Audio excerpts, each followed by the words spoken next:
I really like Precon World. It's my second Precon World, and I really enjoyed it talking to estimators.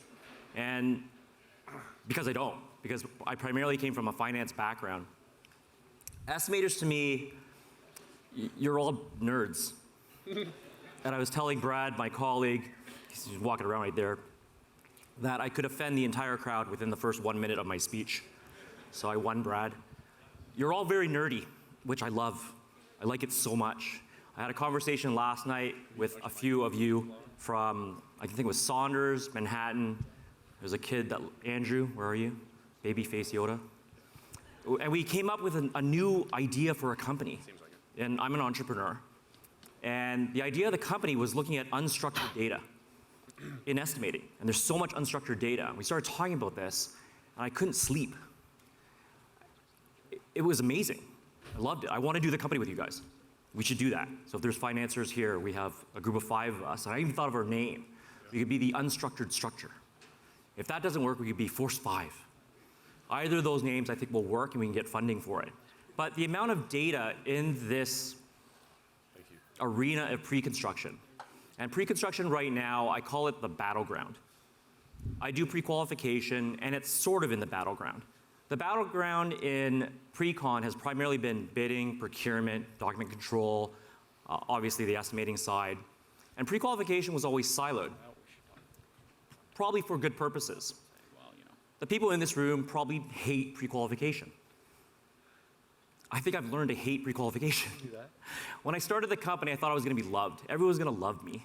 Michael, we love you because you solved our horrible problem of pre-qualification. The subs hate providing data. The estimators, the bidders, the project managers hate pre-qualification. Is it done yet? Where's the data? What are we looking at?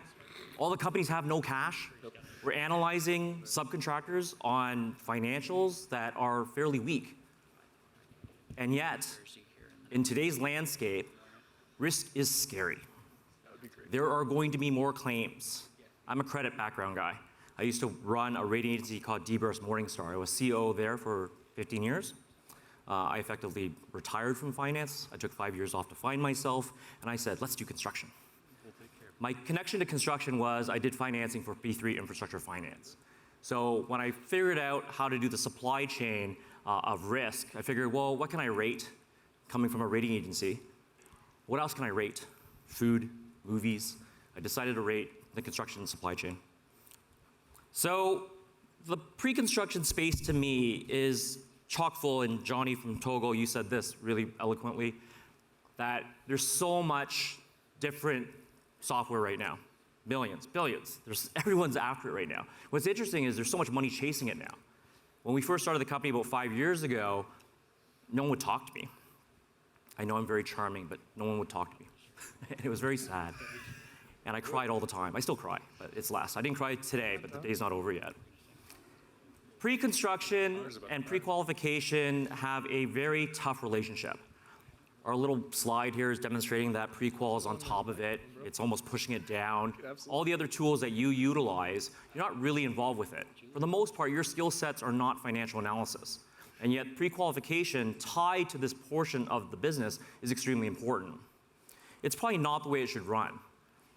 The way it should run is pre-qualification should simply be done, and the data from that, approved, not approved, risk mitigation plans, single contract limits, aggregation limits, things to help you make proper decisions should be done separately. It shouldn't be mixed into bidding and estimating. The bidding estimating tools should be visualization tools for that information. The last thing a trade wants is a bidder and estimator to call them and ask them for their balance sheet, because your relationship, in all due respect, is quite frictional. They don't trust you. They think that you are reverse engineering their margin and you're going to beat them down. And then we talk to the subcontractors, I go, that's completely opposite. They need you to make lots of money because they need you to perform. That one little tidbit of education to the trades is completely lost. Our client list, and I don't want to give a commercial on our company, but this is important for the way that we built our product. The colored logos are actual clients. The grays are effectively companies that we are talking to. We're either in negotiations or conversation with.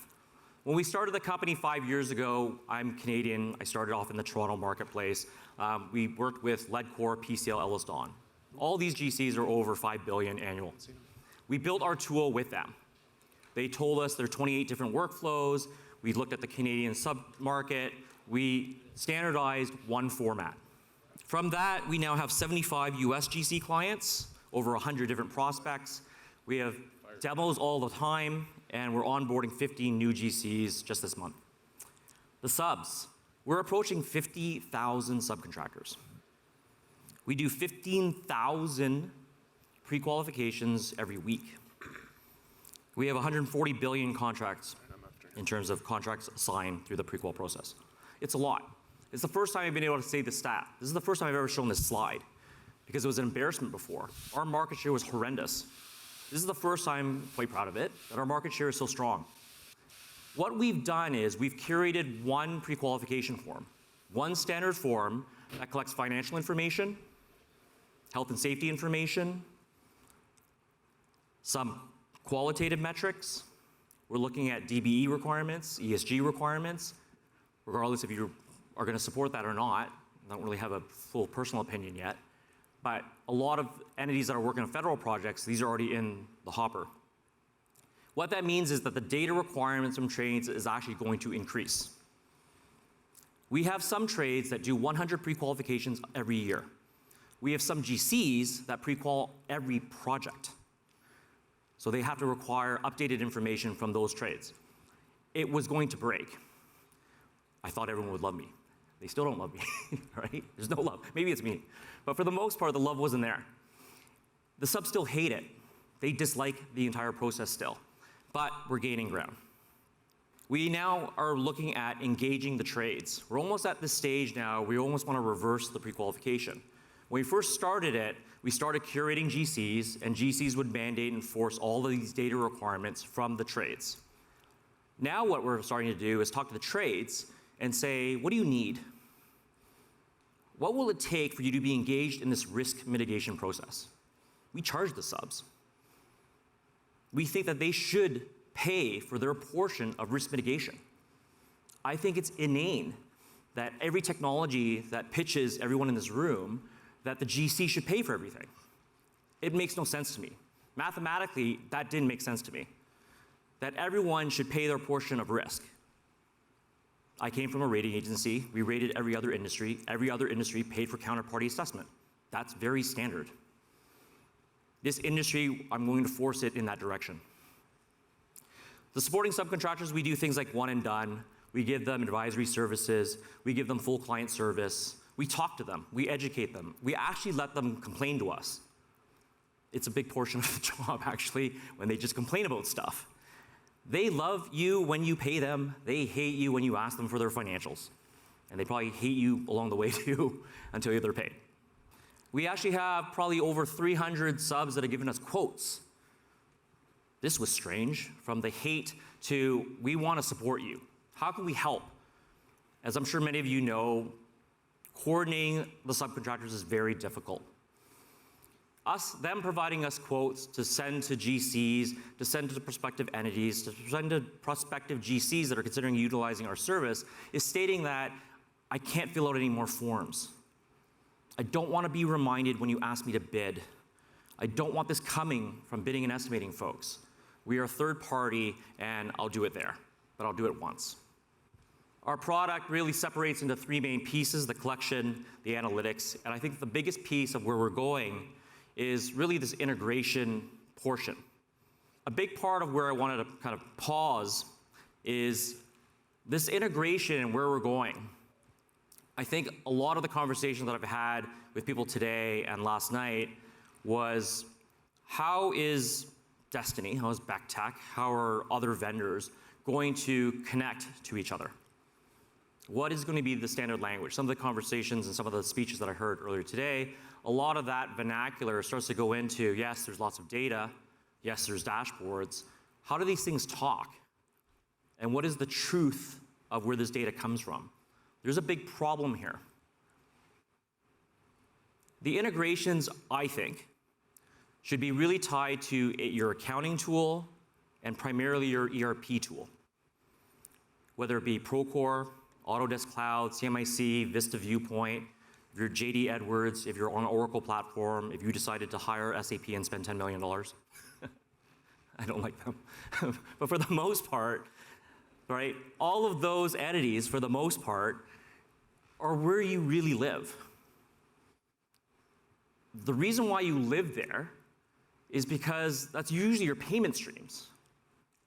Finance guy, money talks. How do you get paid? How do you pay? It's probably your cleanest system. It's probably really curated down to tax ID. Your FEIN number is truth. Your tax ID to Otis Elevators is probably the right one because they're going to get paid, and you have to pay them. That's where truth resides. Your ERP or project management system, that carries on through there too. So from that perspective, everyone is tied to that project tool. And you can see this when ERP tools charge you. They're expensive because they know they effectively have the GCs. They say it in closed doors that we're going to ramp up our fees. Your entire workflows are tied to them. In fact, your workflows are embedded in them. You have trigger events, you have risk mitigation plans, you have things that tie into other projects. Some of the data that you speak of that you could potentially monetize, our great idea about Force 5, right, probably resides in some of those tools. Or maybe the safe haven was you're still in Excel. That integration platform, I believe, should start at the ERP tool and the accounting tool. We've had difficulty because we didn't always connect to bidding tools. And unfairly, I believe, my own personal opinion, is that a lot of the market over the last, I'll say 5 years, has really implemented a lot of bidding tools and tried to build their tech stack around the bidding tool. And I was really confused by that. I didn't understand it. I'm not that smart. Why? I realized, again, my opinion, it's a lot of GC's CRM tool. It's the only list that a lot of GCs actually have and or is industry shared that has all the trades and suppliers listed there. And then it was promoted and sold very well. It was sold to the marketplace as, here are all the trades, and all the emails are clean. And then you bid out hundreds, thousands, you move into a new area, and you bid out hundreds of thousands, and it all works. And then it gets older and older, and emails start to bounce back, text starts to fall, and stuff you want to connect doesn't connect. And that's kind of the transition we're in right now. And the time period we're in right now, we're all looking at dance partners. We're all looking at each other from the tech perspective in terms of who are we going to dance well. I'm just using Johnny's love of dancing, just so you know. Right? I want to dance with Johnny too. So from that perspective, we're all looking at dance partners. Who are we going to dance well together with? Where's our data going to collide? That decision-making process, if we layer on AI, if you layer on AI to data that's wrong, you're going to have false positives. It's going to get worse. It's going to tell you stuff that's wrong. You have to have very clean data. It has to be very standard. You can have as much historical data as you want. If it's unstructured, it's very difficult to utilize. So this little graph here shows you some of the partners that we've curated. If I could go back in time and we started the company again 5 years ago, I could think about the dance partners that I had spoken to. I didn't spend enough time vetting the partners. I wanted to partner with everybody. And I think that's what's kind of happening now. I'm giving you almost a warning on people like me. That people like me are going to tell you, we integrate. We talk great together. Our systems work together. We lie. They don't. It sucks. You probably know it, and some of your day probably is filled with it. Sometimes you have to open up 2 screens, sometimes 3 screens, sometimes 4 screens. I used to respond to this with, that shouldn't matter. Because when you use your phone, you pull your phone right now, you probably have 50 apps on it. All your apps don't have to talk. You just go to another app. And I thought that would be the response that this market was going to take. That you'll just learn to use 2 windows, 4 windows, 5 windows, because you have 50 on your phone. Your weather app doesn't have to connect to your mail. Makes no sense. You don't have to see what the weather is going to be like in your calendar. Kind of a smart idea, but we don't have to connect like that. But I'm wrong. You do have to connect. And the reason why you have to connect and why I've been forced to get integration partners, I've been forced to dance with somebody else, is because we can't be all things to all people. And the data has to carry through. For you to utilize it for decision making, for you to actually potentially monetize your own data. Going back to that idea we had last night, you have lots of unstructured data.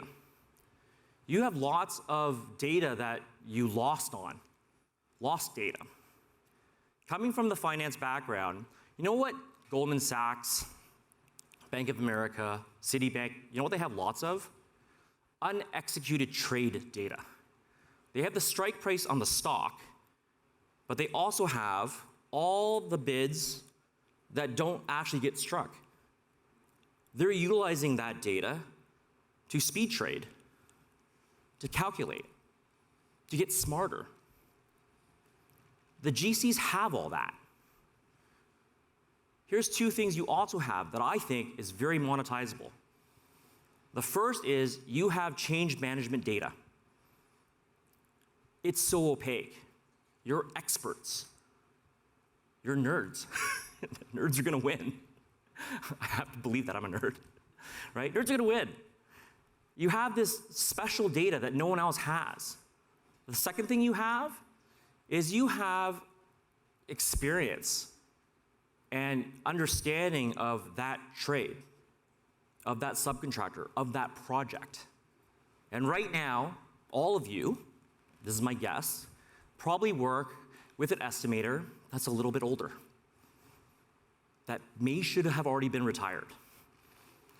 But this person can't retire because he's the best, she's the best. They know everything. You need to get that person and AI that thing. That person, you need all their data into a standard data platform, whether it be a qualitative assessment of your trades or project quantifications that are empirical that you can utilize. Otherwise, it's non-scalable. Instead of tricking them to come out of retirement, or you're on a problem project, and you know who we gotta call? We gotta call Bill. Bill's the only guy who knows how to do that project. Bill knows all these trades. Bill also probably didn't do a lot of work during COVID, and now all the supply chain pricing is all different. Just throwing that out there. However, if GCs are able to figure out how to get that data in an empirical, standardized, usable format, you guys can sell it. I'd buy it. Insurance companies would buy it. Banks would buy it. Because they need it to underwrite surety. They need it for their actuarial tables. They need it for the revolver, bank lending. It's unlimited. And you're the only ones with it. I don't have it. You know what they're trying to sell me? They're trying to sell me claims data. Michael, buy claims data so you can reverse engineer your pre-qualification models with all the historical claims. You guys have claims data. You also have aggregation risk. You also have GC to sub-exposure.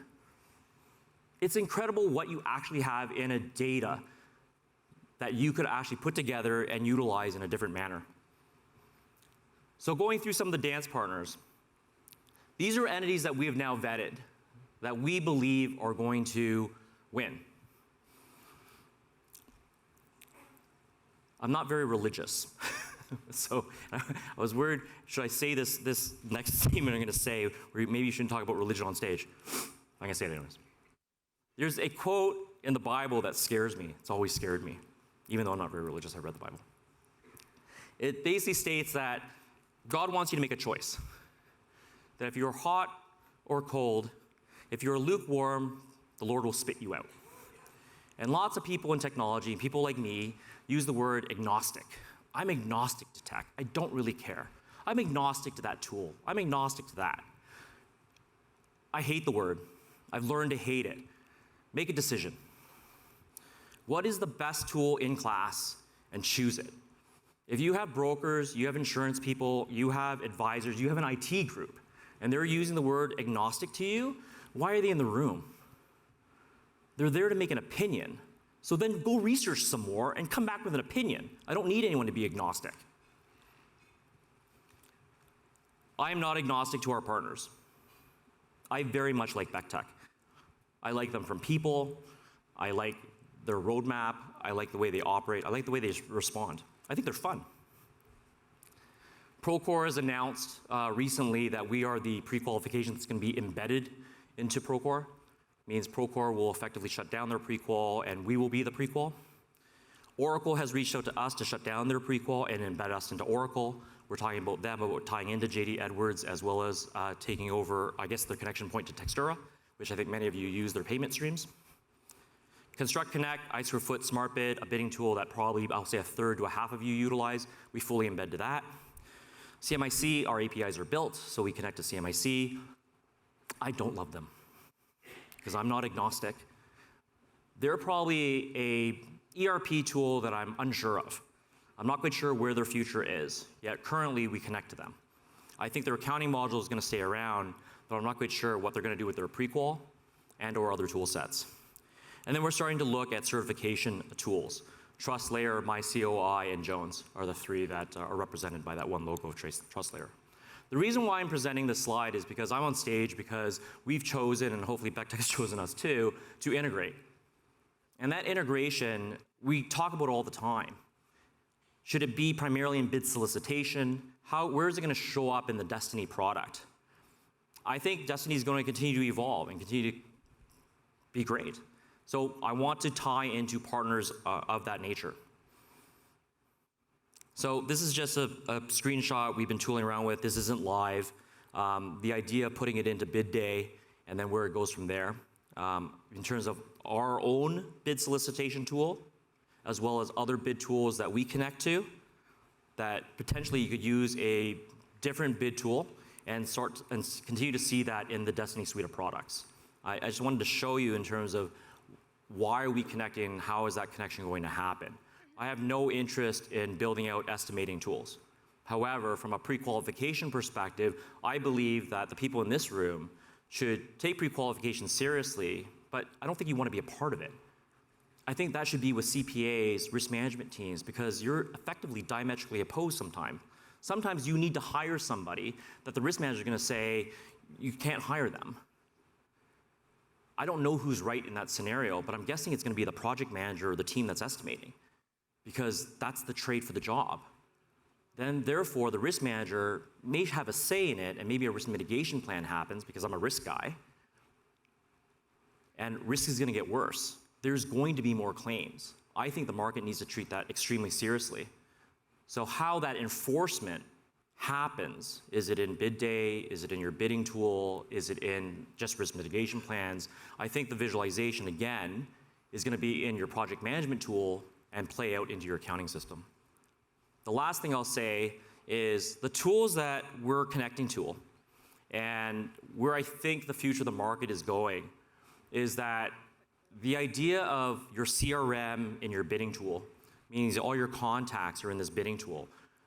I don't think that's going to exist. It'll exist partially, but your truth is going to be in a construction network.